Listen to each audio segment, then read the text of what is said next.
Si te hemos hecho esperar un poco, pero apenas comenzamos la jornada de la tarde, te damos prioridad a ti. Así que disculpa si te hicimos esperar un rato. Rita, estás ante la Comisión Especial de Evaluación. Sí, le escucho, mira. De los aspirantes a la Corte Suprema de Justicia. En este caso, tú eres una de esas personas. Y para ello se te hizo llegar con antelación un cuestionario que es el que vamos a utilizar en la tarde de hoy para que cada uno de los miembros te formulen la pregunta que bien tengas. Una de esas preguntas del cuestionario nos va a permitir, y es la primera pregunta, conocerte como persona a través de tu historia familiar, tu historia profesional, tus ejecutorias y además las facultades que tú consideras que posees y que sustentan tu aspiración a ocupar un cargo en la Corte. Para ello le vamos a dar la palabra a la representante de Alianza Ciudadana Pro Justicia, para lo cual ya le doy la palabra. Hola, buenas tardes, licenciada. Qué placer tenerla aquí en la tarde de hoy. Licenciada, por favor, ¿nos da su nombre completo? Rita Silvia Hilton Teodita. Muchas gracias. ¿Su número de cédula? 115974. 974. ¿La sala a la que aspira? A la penal, segunda penal, o en su defecto al contencioso administrativo que sería la sala tercera. Y si tuviese que elegir una de las dos. Me encantaría la penal. Gracias. Licenciada Hilton, ¿qué edad tiene, perdone? ¿Qué pregunta? Bueno. Es matemático solamente. Sí, lo que pasa es que me cuesta recordar, pero... Pues no importa, un estimado, un estimado. Tengo 64 años. ¡Qué belleza! Y de sus 64 años, ¿cuántos tiene de experiencia laboral? 26 años de trabajar en la judicatura, además de ser, de litigar como abogado. Yo que valía la pena los 64, ¿eh? Licenciada, ¿qué nivel académico tiene? Tengo, por ejemplo, maestrías, he hecho varios posgrados, he escrito un libro en relación a lo que es, y se publicó ese libro que es en relación a la violencia doméstica en las parejas en Bocas del Toro. Además de ello, también he sido profesora de Derecho. Sí, solamente, disculpe, ¿no? Solamente aquí queríamos saber su nivel de académico, hasta maestrías, entendiéndolo así, ¿verdad? Ahora va a tener oportunidad de contarnos toda esa parte bonita. Por favor, ¿nos puedes contar un poco, tomando en cuenta ya el cuestionario que usted recibió anticipadamente? Nos gustaría conocer su historia familiar, su historia profesional. Nos gustaría que nos dé su opinión. ¿Qué cualidades la hacen merecedora de ocupar el cargo de magistrada de la Corte Suprema de Justicia? Nos encantaría conocer los elementos que sustentan su decisión, porque usted ha decidido presentarse y optar por el cargo, y su experiencia trabajando en equipo. Siéntase cómoda, libre de... Ok. En realidad soy la menor de 9 hermanos, en donde infortunadamente me correspondió a mí que tuviese la enfermedad de la poliomielitis. Sin embargo, eso no fue obstáculo en mi vida, toda vez que gracias a mi madre, que siempre fue una mujer luchadora y de mucha fe, la cual me inculcó pude salir adelante desarrollando todos los valores y cualidades que considero que tengo gracias a ella, que son el valor de no dejarme amedrentar por nada ni nadie, la tenacidad de luchar por las cosas que deseo, además la humildad de reconocer cuando no tengo la razón, el trabajo en equipo, el liderazgo definitivamente considero que es una de mis cualidades, porque en los años que tengo de laborar como juez de niñez y adolescencia, tengo un equipo de trabajo que se puede ver a través del tiempo el liderazgo que he ejercido con ellos, dando con el ejemplo, siendo imparcial en todos mis actos, manteniendo una equidad, honestidad y un carácter que siempre he tenido. Por otro lado, puedo decirles que soy una mujer afortunadamente divorciada, con un hijo profesional y que además de ello me siento privilegiada en esta vuelta, porque quiero que sepan que he participado en varias oportunidades y no se me dio. Debo asumir que no era el momento de Dios, pero siento que ahora es el momento de que luche por las cosas que quiero, y estoy luchando por esto, porque siendo una persona que ha trabajado más de 26 años en esta institución al cual amo y me honra ser parte de ella, deseo hacer cosas que he visto, porque cuando estamos abajo, estamos adentro, podemos ver lo que se está dando, porque lastimosamente cuando las personas que están ya en la magistratura, ellos no pueden llegar hacia abajo a ver lo que está pasando. A mí en lo personal me preocupa, por ejemplo, un ejemplo de algunas cosas que tengo que no puedo dejar de pensar en ello, que cuando nosotros trabajamos y queremos como líderes que nuestros colaboradores estén satisfechos con su trabajo, debemos intentar por lo menos hacer que ellos puedan sentirse bien, como valorándolos y dándoles definitivamente en la medida de nuestras posibilidades lo que por derecho les corresponde. Si hiciéramos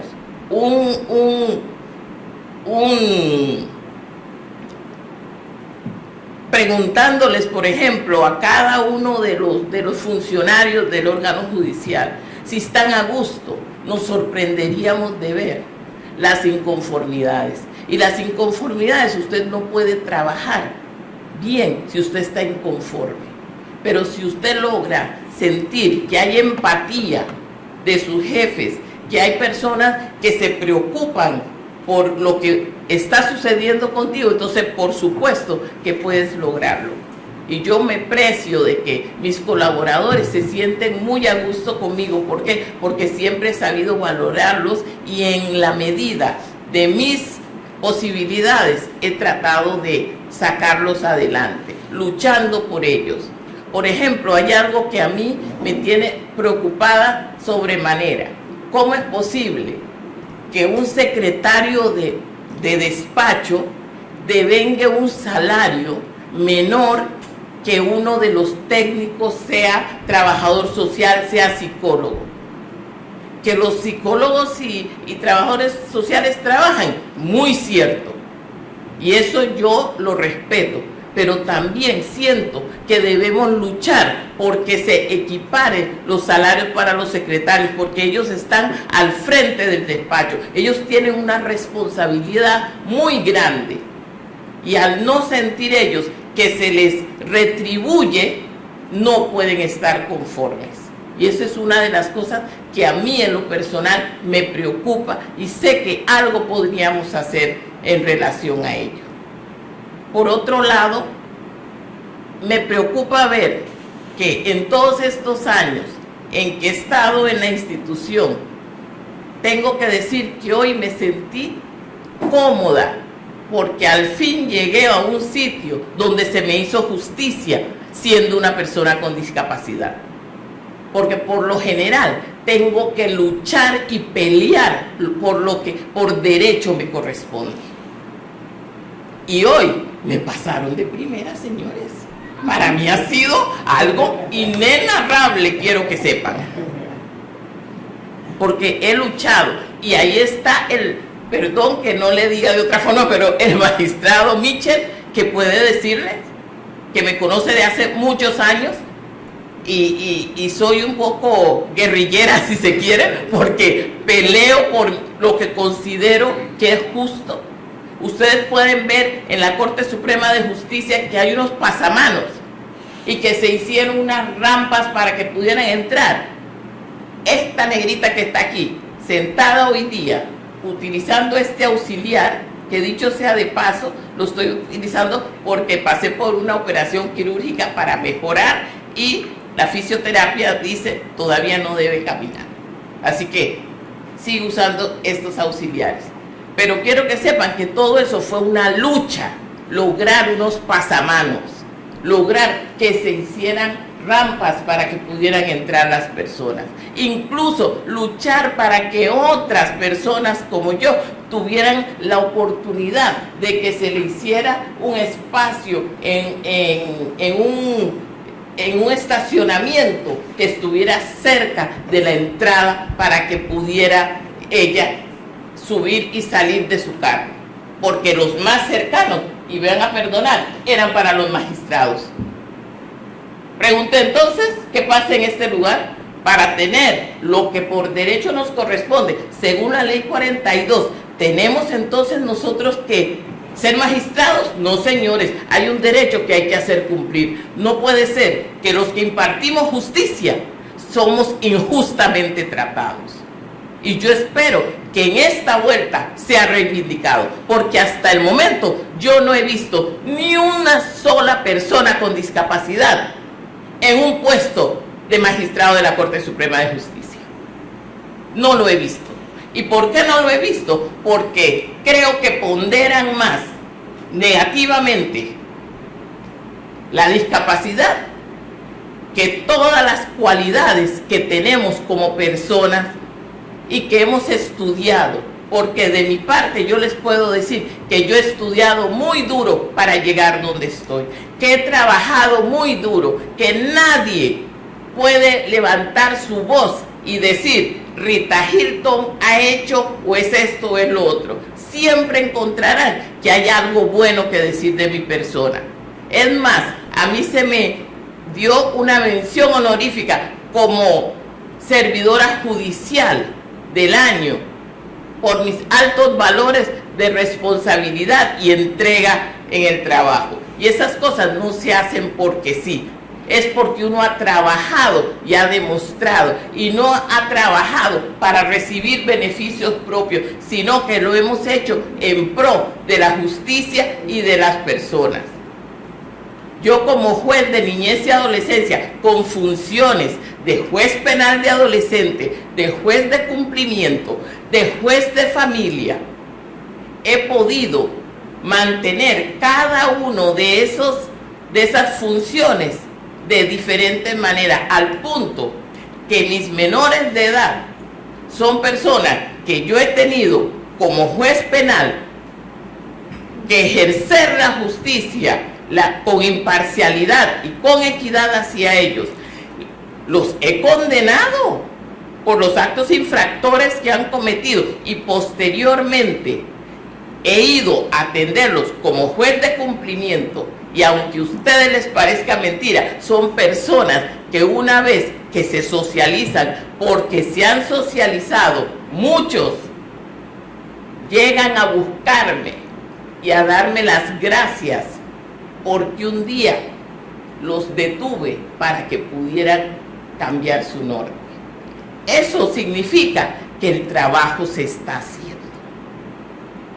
Y eso me place poder decírselos en esta tarde, porque muchas personas no lo saben y creen que el ser juez es estar detrás de un escritorio impartiendo justicia. No, la justicia también se imparte en la calle, atendiendo los casos, viendo qué es lo que está sucediendo. Porque a la fecha, Bocas del Toro no tiene un centro donde tener a esos muchachos. Sus padres no tienen la capacidad económica para irlos a visitar. Sin embargo, yo me doy a la tarea de ir no solo a verlos, porque como juez de cumplimiento me corresponde, pero voy y los veo porque yo les digo, aquí les traigo un pedacito de Bocas del Toro que soy yo.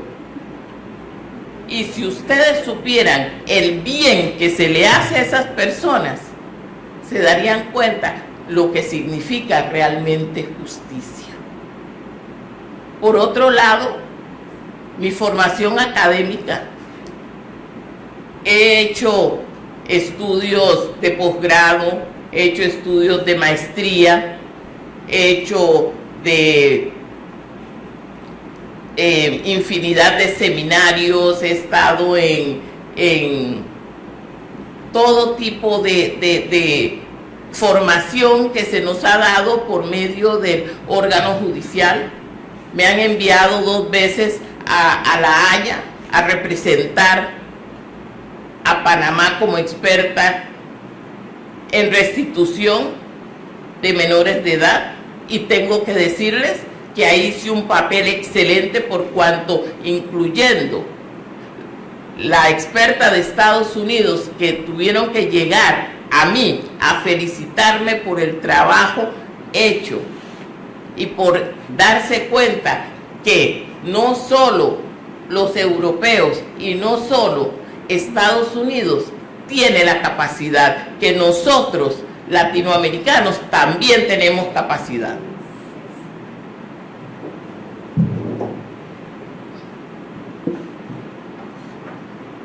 Gracias, muchas gracias por empezar así tan ameramente y con tanta fuerza de demostrarnos que tiene carácter. Le paso la palabra a otro compañero entonces.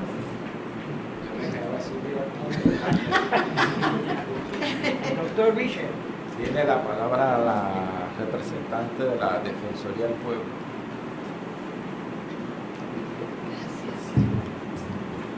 Gracias.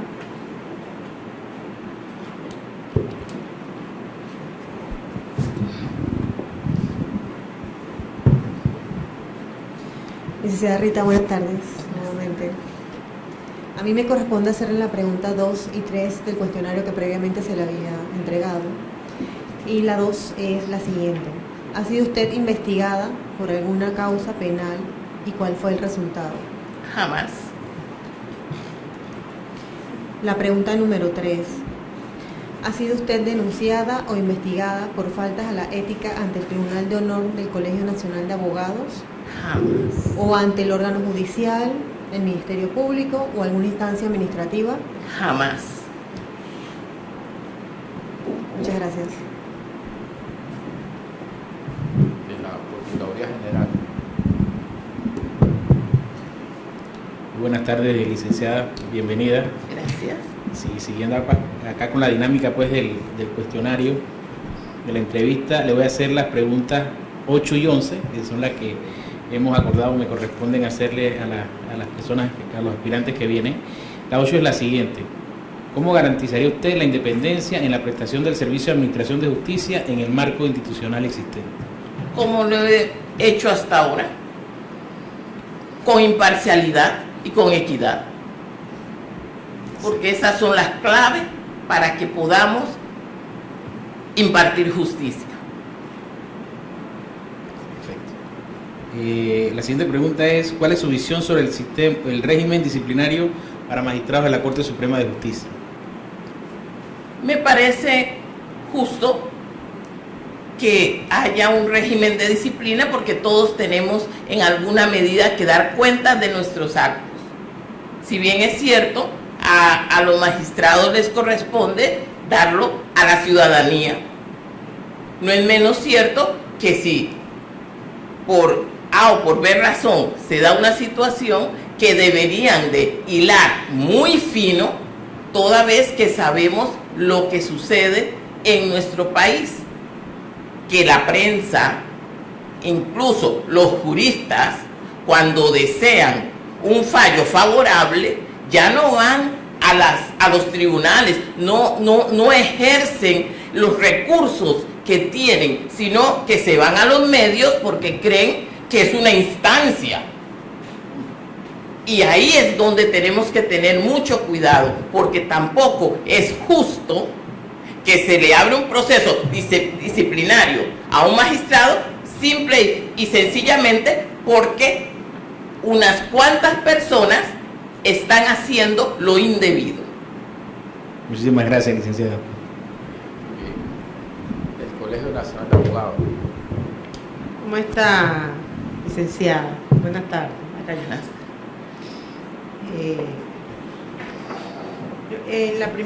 Cuando le hicieron la primera pregunta quería estar clara. Usted dijo que prefería para el área penal, magistrada. Si usted está dentro del sistema, ¿usted viene como principal o suplente o simplemente usted nada más viene aspirando al cargo de principal? Bueno, yo solamente al cargo principal. De principal, de Sí. suplente. No, considero que no me merezco ser suplente, me merezco ser principal, porque si lo hiciera quedaría con la duda de que están haciéndolo por salir de paso y decir, a ella como es discapacitada vamos a darle, para que se calle la boca vamos a ponerla de suplente. No, señores, yo tengo la capacidad y me merezco ser magistrada de la Corte Suprema principal, porque ahí es donde puedo ayudar y hacer las cosas que hay que hacer. Ok, bueno, en base a esa respuesta que me acaba de dar, la pregunta es la siguiente. ¿Considera usted que el Servicio de Administración de Justicia necesita ser transformado? Explique su visión de eso. Obviamente que sí necesita ser transformado, y eso lo vemos, ¿por qué? Porque el derecho también es cambiante y se va reformando, y al hacerlo así, todo tiene que cambiar. Tan es así, si ustedes se darán cuenta, actualmente estamos pasando por cierta transformación en el órgano judicial, y me place decirlo. Por ejemplo, tenemos algunos jueces, algunos defensores que están yendo a la comarca a llevar la justicia a la comarca, y eso es algo bueno que se está haciendo, porque estamos logrando que más personas que por A o por B razón no pueden llegar a accesar a los tribunales, pues los tribunales estamos yendo hacia ellos a hacer justicia como debe ser. Ajá. Ok, listo. ¿Qué haría usted si usted la nombra magistrada de la Corte y si la percepción ciudadana cuestiona alguna decisión suya que pone en evidencia o afecte la credibilidad del órgano judicial? Los minutos que tienen de verme, creo que ya deben saber cuál es mi respuesta. Por favor, el ente que le corresponde hacer la investigación me despojaría inmediatamente de mi inmunidad. Y por favor, señores, investiguen, porque yo también quiero dejar en limpio mi nombre, porque lo único hermoso, lo único garante que la vida me ha dado es mi nombre. Son todas esos valores éticos y morales que me han inculcado mis padres, y yo no podría permitir que me lo enlodaran. Así que lo primero que haría, sin siquiera pensarlo, investiguen. Es más, en los años que yo tengo de ser juez, muchas veces la gente, porque nadie queda satisfecho, porque siempre hay dos partes y uno está de acuerdo y otro no. Por consiguiente, no está satisfecho. Y siempre he dicho, porque tenían eso de amenazar, voy a ir a Telemetro, voy a ir a no sé dónde. Ay, dígame cuándo para ponerme más hermosa. Esas eran mis palabras, porque yo no le temo a la prensa, yo no le temo a nadie, le temo a Dios y punto. Porque cuando uno hace las cosas como debe ser, con transparencia, uno no tiene por qué temer, te despojas de tu inmunidad y, señores, hagan lo que deseen.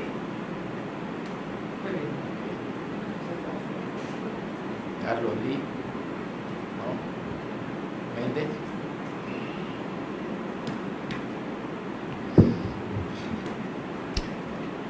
Buenas tardes, licenciada Rita. Bienvenida a esta comisión.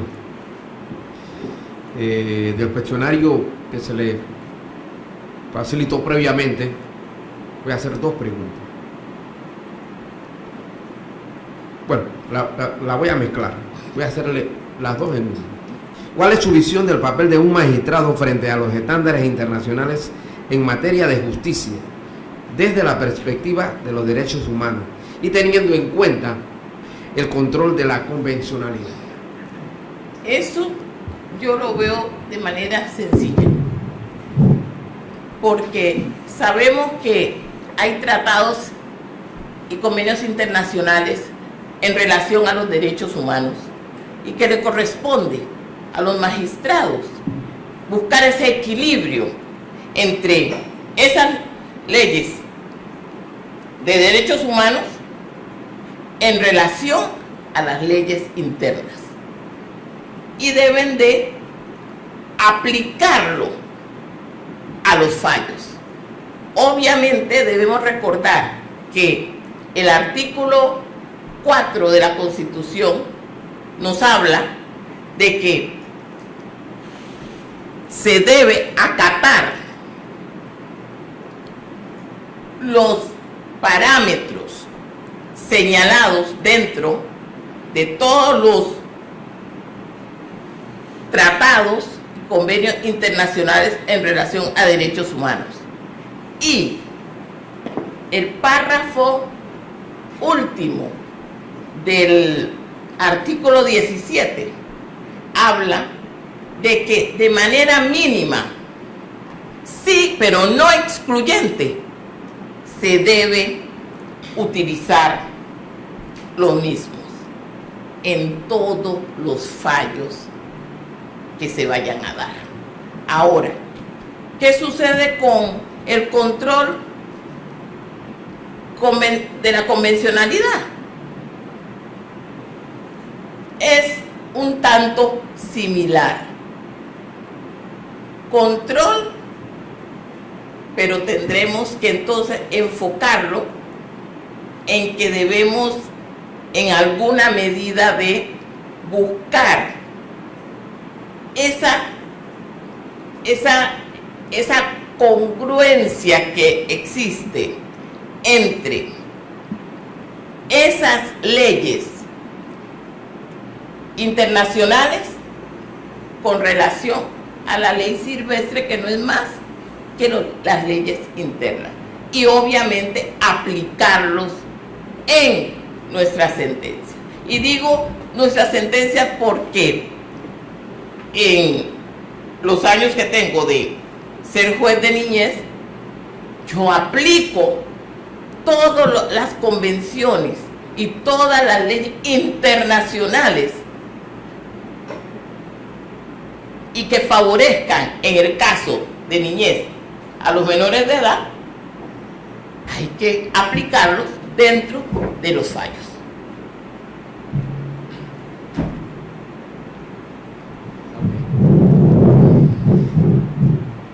En ese mismo orden de idea, ¿cómo usted ventila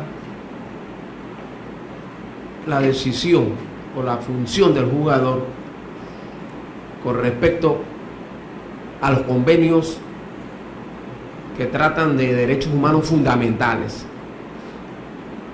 ¿Los debe aplicar o son de estricto cumplimiento o tiene que aplicarlos? Esa es la idea. Se debe aplicar porque dice la norma, debe aplicarse, porque recordemos que son derechos fundamentales, que todas las personas tienen que aplicarse a todas las personas, no solo porque muchas personas creen que los derechos humanos esas normas son solo para las personas que están en un proceso, en el caso penal, para el reo, para el imputado. No, también la víctima tiene derecho a que se le respete sus derechos fundamentales. Gracias.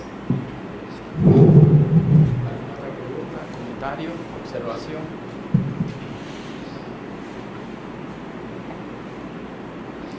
El doctor Michel.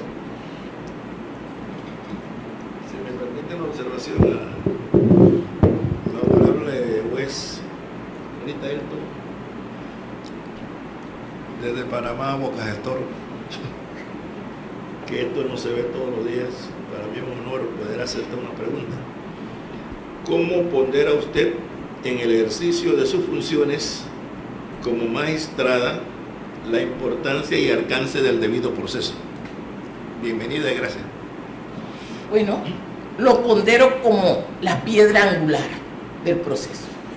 ¿Por qué la piedra angular del proceso? Porque si no hay el debido proceso, no existe. No existe, estaríamos ante una falacia. Recordemos que uno de los principios fundamentales en el derecho procesal es el debido proceso. No podemos lesionar a las partes, no podemos lesionar al mismo derecho, dejando de lado el debido proceso. Gracias, mi hermano.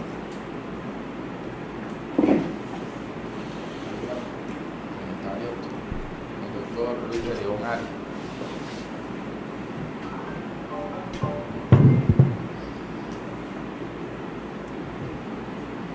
Usted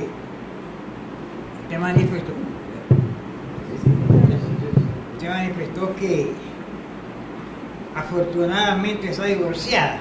Sí, Yo quisiera que usted y estoy dispuesta. ¿Qué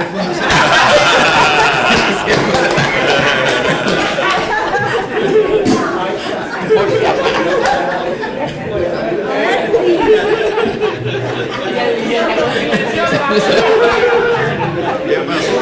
Pregunta, quedó desarticulado. Quedó con miedo, Claro, ¿de qué tengo padre?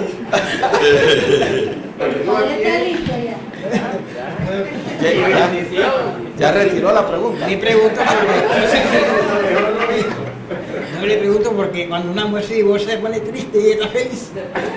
Por eso, Feliz divorciada. felizmente divorciada. No me lo explique. Decía. ¿Se le olvidó la pregunta?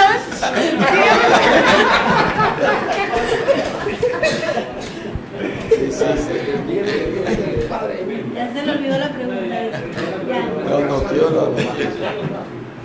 ¿Alguna otra pregunta? Vale, la pregunta. Rita, Dígame. cuando llegaste aquí hace un momento dijiste que estabas en un lugar que se te permitía el acceso, respetándote un derecho. Lo que quiero comentarte es que este lugar, con estas especificaciones, viendo lo que implican los derechos humanos, se le debe también a otra mujer, al igual que tú, luchadora, que quiere mucho este país y que tuvo una visión, Alma Montenegro de Fletcher. Así que yo me alegro que cuando ella vislumbró la construcción de este edificio, lo haya vislumbrado no solamente como un sentido de país por el lugar donde se construyó, sino también de respeto e integración de los derechos humanos. Gracias por estar acá, gracias por el ejemplo que nos das y por la lucha que llevas a cabo en beneficio de la administración de justicia del país. Y yo quisiera, Sí, claro. si me permiten, decirles lo siguiente. Yo fui a Costa Rica a un seminario en relación a las personas vulnerables, niños, niñas, personas con discapacidad, ancianos, etc. Cuando llego al lugar, resulta que iba a ser en un 5º piso, pero el ascensor llegaba hasta el 4º piso. Yo en ese momento sí estaba caminando, pero ya les dije, soy una persona con discapacidad, por lo tanto se me dificulta subir escaleras y no, el ascensor no llega. Yo lo que hice fue preguntar, con todo respeto, distinguidos, ustedes serían tan finos en informarme cómo se llama este seminario, porque puede llamarse cualquier cosa menos para personas vulnerables. Porque ¿cómo pretenden que yo llegue allá? Me van a subir como un saco de papas. Así mismo lo dije, en presencia de la presidenta de la Corte Suprema de Justicia de Costa Rica, la que luego de mi intervención bajó del podio y vino directamente donde mí, me dijo: licenciada, yo tengo que felicitarle a usted porque usted se ha atrevido a hacer lo que muchos no hicieron. Y para concluir, cambiaron el seminario de lugar. Nunca los vi correr tanto y lo pusieron como debió ser desde un principio. Eso les dirá que conmigo las cosas tendrán que ser a derecho.